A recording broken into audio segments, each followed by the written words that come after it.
The Nintendo Switch.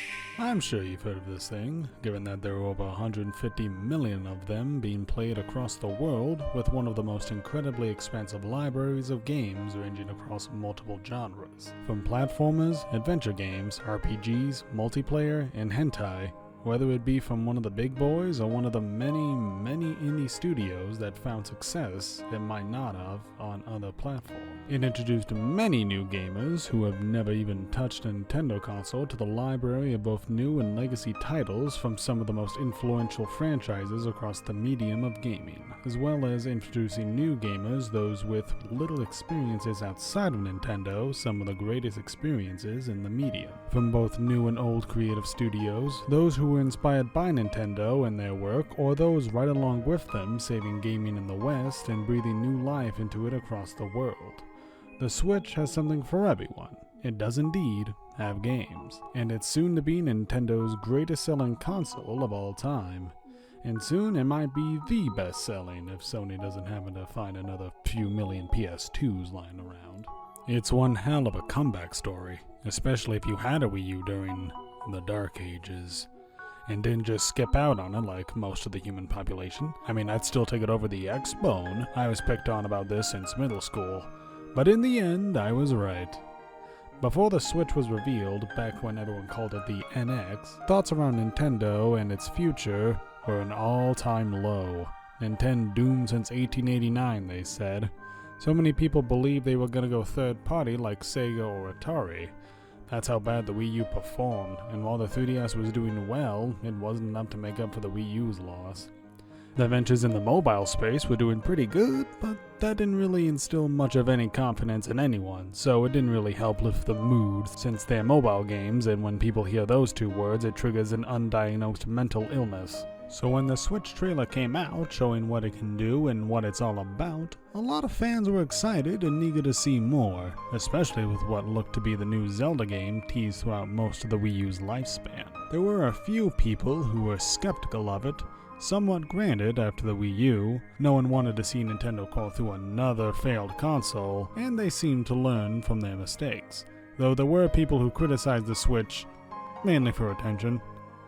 But after the presentation in January showing off all the games for the first 1 to 2 years, for the most part, people were now hyped and sold for the Switch's release a couple months away on March 3rd, 2017, launching with the same game to act as a swan song to the Wii U. Developed during the entire Wii U's lifespan, Breath of the Wild redefined the Zelda franchise and breathed new life into it, with it now being the highest selling game in the entire franchise, as well as redefining the open world genre and inspiring others to follow in its footsteps. A response to the growing sentiment that the series has gotten too linear and grown stagnant from a part of the fan base that liked to complain and overblew a lot of these criticisms, and a lot of them now want the old formula back after a sequel that followed through on the original's open-ended nature and the first original 2D Zelda game after A Link Between Worlds, which both deconstruct the traditional Zelda formula with their own unique ways. The Zelda fanbase now seems to be divided on what the next big 3D Zelda game should play like. We're a long way from the next Zelda game being announced, seeing that Echoes of Wisdom isn't even a year old yet. Tears of the Kingdom is approaching 2 years old, but even that game reused a lot of assets. The most I expect from the Direct is at most a port of one or more of the remastered first 4 Zelda games, and or a teaser for the next brand new Zelda game with a brand new incarnation of Link and Zelda. We don't know what the next Zelda game will look or play like, but when have we ever known what the next Zelda game is gonna be like? The only thing we do know is that the next game's Link will for sure be one tall drink of water. Oh yeah, Mario. It's a him.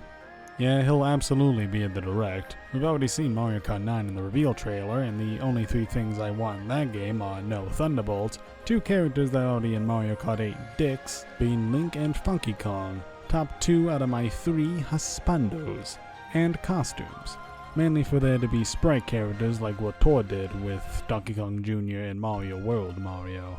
Something this cool should not be stuck to a mobile game. 3D Mario is an inevitability. They'll want a big single-player game to go along with Mario Kart, and we haven't had a full one since Odyssey, with Bowser's Fury acting as a potential taste of what's to come.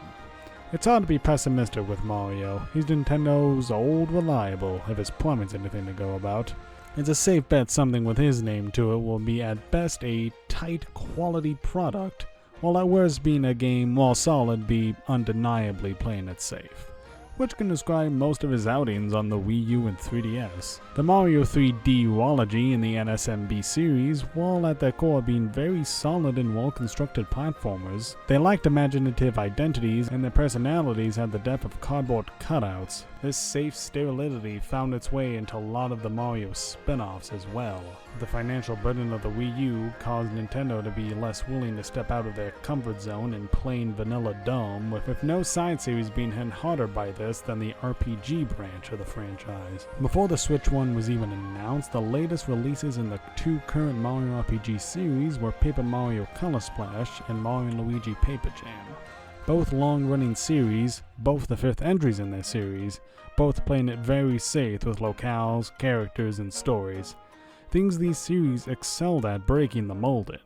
While still good games at their core, in my opinion at least, because I know saying a Paper Mario without the classic battle system isn't a violation of the Geneva Convention will throw some of them into a titanic temper tantrum. It wasn't what some fans were looking for, nor was a tactical RPG starring Mario in a crossover with the Raving Rabbids. Neither fan base was mad about that, just caught off guard. Rayman fans, on the other hand, You fucking red brat! today it is still an odd combination, and I'm speaking as a Kingdom Hearts fan. Well, at least it was more a crossover than Paper Jam. Following that game, Alpha Dream decided to remake the first two Mario & Luigi games, Superstar Saga and Bowser's Inside Story, cause what else could they remake after SSS? And where else could they put it except a dying platform years after everyone stopped caring about it? Why else would they have gone bankrupt?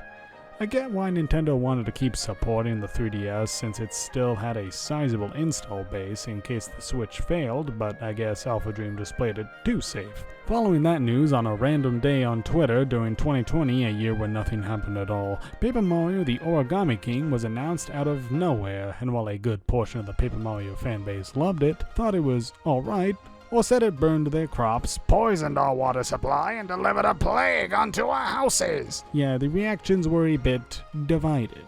I believe it's a great game on par with TTYD, but it didn't help instill confidence in the future of the series. Then suddenly, in the June 2023 Direct, we got a brand new 2D Mario game in Super Mario Bros. Wonder.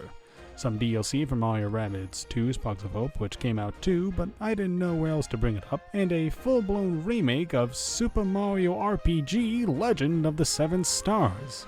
It was so out of left field. With Square's involvement in the original, no one knew if this could ever happen, and it might not be the last. Chihiro Fujioka, the director of Mario RPG, has gone on record saying he would like to make a sequel before retiring. This may not be solid proof of a sequel, but it does mean there is a non-0% chance of seeing Gino and Mallow in something new. But we aren't done yet, because in the very next Direct we get an announcement for another remake, this time of Paper Mario The Thousand-Year Door. Finally making Paper Mario fans shut the fuck up, and a few Directs later we get a brand spanking new Mario & Luigi game in Brothership, and is now one of the best games in the series packed with quality titles. In such a short amount of time during the Switch's life, the Mario franchise realized new creative heights, and its pedigree, especially in the RPG space, became stronger than it ever has now. The three core side series are now at the best spots they've been in years, all at once I might add. Sure, we don't know what the next Paper Mario will be like, it's still up in the air whether Seven Stars will get a sequel or not. Brothership's developer Acquire might get bought out by Sony with Katakawa, and the new guy of the group plus Rabbids is co-developed by Ubisoft, and seeing what they're doing does not instill confidence in this series either, but let's not worry about that now. The Mario series will always be Nintendo's golden goose, but do you know what Nintendo series I want to see at the Direct? The pit is it. Pokemon. I wanted Kitakeras. I guess this works too. The Pokemon series is in such a weird place right now. I've enjoyed most of the mainline games on the Switch, but I can't deny these games needed more time in the oven. Better late than never, I guess. 2024 was the only year in the franchise's history we didn't get a new Pokemon game. And we're coming up to a year from when Pokemon Legends EA was announced. February 27th was Pokemon Day, and we got to see more of the game and 15 minutes of mobile game bullshit, so I doubt we'll get anything for the April Direct. Pokemon tends to stick to older hardware for a year or two after the successor drops, so I don't expect ZA to come to Switch 2. Even then, it will be backwards compatible, so if it is, I don't see the harm. From what we've seen, it looks pretty good. Sure, I wouldn't say it's as good as most Nintendo's other first-party outings, but I don't really care about graphics in a Pokemon game. Frame rates now, that's a different story. The combat seems to be taking more of a real-time approach, with you being able to move the trainer and therefore the Pokemon, as well as their moves being put on a cooldown. A lot like Xenoblade. Oh, yeah. And we got my boy Tepig in here. That's what I'm talking about. Cyndaquil knows what he did. I'm not cautiously optimistic, I'm just optimistic. Sure, I'd like it if the towns looked a little more populated and for the people to actually do something and not look like they've been Blair Witched and have some Pokemon with them, like in the concept art. It's not scheduled till later this year, and for Game Freak's sake, I hope it's very late this year. Because a Game Freak wants their game's quality to meet with their ambition, because for all of Gen 8 and 9's faults, they definitely weren't safe. They've always hit it out of the park with smaller scale RPGs, but when entering the Switch with the challenges of upping the ante, they raise their prices by 50%, but not their game's budgets, development times, or what would have helped the most, their dev team. Game Freak doesn't lack people with talent, they just like people. They have less employees than Monolith Soft, a company with a history as long as Game Freak's, but with a lot more experience with making games with extravagant scope. Game Freak needs more people and time to make their games. Yeah, it'll cost a lot of money, but it's not like Pokemon isn't the most profitable IP on the planet. I hope ZA will be great. I'm sure it'll be at least good. I just want to talk around Pokemon and stop being so pessimistic. I get there's a lot to be disappointed in, but with the 1 year break, it tells me that they're starting to take the measures to ensure the level of quality that the Pokemon series deserves. It may take a while till we see how Pokemon looks on the Switch 2, but at least we don't have to wait as long as...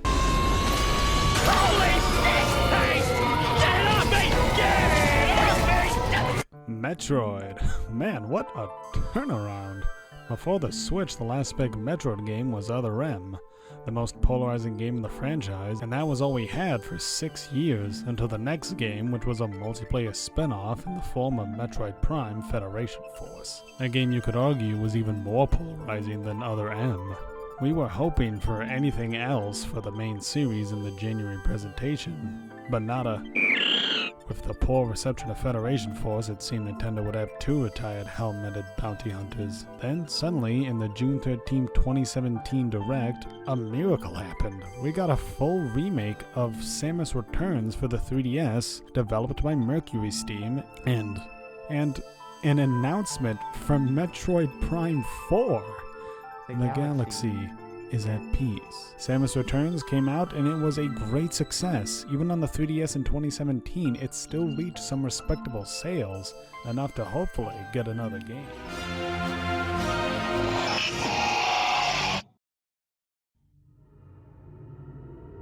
Now let's see what Prime 4's got in store. Well, that's disappointing. Nintendo, wishing to make the game the best it could be, it cancelled their in-house version and gave the project to the series' original developer, Retro Studios, that put the series with Metal Mommy on pause for the non-Metal Monkey. So now no one gets anything. Where's my 3D Donkey Kong game with Tony Hawk's skateboard mechanics, Bobby? So Prime 4 restarted development with Retro, who for a few years after went completely radio silent. At least it wasn't cancelled like Metroid Dread. I thought you were dead. My death was greatly exaggerated. Out of nowhere, we get Metroid 5. A game long since rumored to be in development and seemingly cancelled was right in front of our eyes. Mercury Steam and Yoshio Sakamoto back together to develop it. And when it came out a few months after, it became the best 2D Metroid in the series. That and most of the other 2D Metroid games coming on the Switch via NSO, but there still wasn't a Prime game. Hey, they fixed it! a completely remastered port of Metroid Prime, just out of nowhere. Here it is. You don't even have to wait for it. And in the last Nintendo Direct, we finally got to see gameplay of Metroid Prime 4. And it looks so good. How is this running on the Switch? Retro Studios never misses, baby. We've waited so many years for this game, and now we're possibly less than a year away from it coming out. My theory is that it'll be the Breath of the Wild for both of these Switches. Where it spent so long in development, it outlived the lifespan of the console it was originally made for, and will be released on both platforms the same day. Thanks to the Switch, there's no better time to be a longtime Metroid fan or an interested newbie. Hell, you can say that about multiple Nintendo franchises. Kirby finally made the jump to 3D, and Pikmin had released arguably the best game in the series, along with the rest of the series releasing on the Switch. Fire Emblem, while already becoming more popular and saved itself from dying with Awakening, but only got even more popular on the Switch with Three Houses and Engage. Xenoblade has become one of the best series in all of gaming, with Monolith Soft becoming one of Nintendo's best studios. Unfortunately, not every series could be so lucky. Donkey Kong only got ports. There was the 3D game movie to be made by Vicarious Visions until Activision decided to kill off what minuscule goodwill they had left and went, "Fuck you, monkey!" Maybe it could pull a Metroid Dread. Who knows? Like Okarun, I just want to see my dick again. After 99, the chance to see a brand new F-Zero game went from driving on Phantom Road while drunk and surviving to driving on Mute City while drunk. Getting a new F-Zero seems a little more likely now, but by no means is it set in stone. At least we got a new game. All Star Fox got was a cameo in Ubisoft's Starlink. At least it got something. I just want Kitago's Uprising, Nintendo. Come on, Sakurai, you can't toy with a man's heart like this. If the rumors with the Switch 2's potential power increase compared to the original Switch are true, and we reach PS4 Pro levels of power, which if you ask me is all we really need, video game graphics not really advancing in around a decade, all we need are stable frame rates and 1080p resolutions in handheld mode, maybe 4K in docked. Most third-party games still come out on PS4, so I don't see the Switch 2 getting any more sloppy ports like the Switch 1. With the Switch 2, it feels like we're reaching a stage of perfection, like Perfect Cell. Wii U and 3DS was in Perfect Cell, unbalanced, unstable, and ugly. Get it out of here. The original Switch was semi-Perfect Cell. So close to perfection, but so many blemishes. But now, we have possibly reached perfection with the Switch 2. But I despise perfection. What is there to look forward to other than a stronger brick? What good is a console if it's not home of the games? My predictions are that the Nintendo Switch 2 will launch on May 22nd, 2025, for about between $300 and possibly $400, about 50 days away after the presentation. It'll launch with Mario Kart 9, a solid multiplayer title that is bound to move units, but it'll also need a single-player game for those who hate Mario Kart, not because they don't have friends or family, but precisely because they have friends who don't trust them with a Joy-Con. My prediction again is that this is where we'll get Metroid Prime 4 as a launch title for the Switch 2. Give something for the hardcore Nintendo fans and give Metroid its time in the spotlight, and hopefully raise its popularity even more like with Zelda and Breath of the Wild. And if you say Metroid isn't good enough to be a launch title, then I'll say you're a little insecure bitch who's afraid of the perfection that is a muscular woman. So yeah, I'm kind of excited for the Switch 2. Leave a comment on what you want to see in the April Direct, and I'll see you, hopefully never.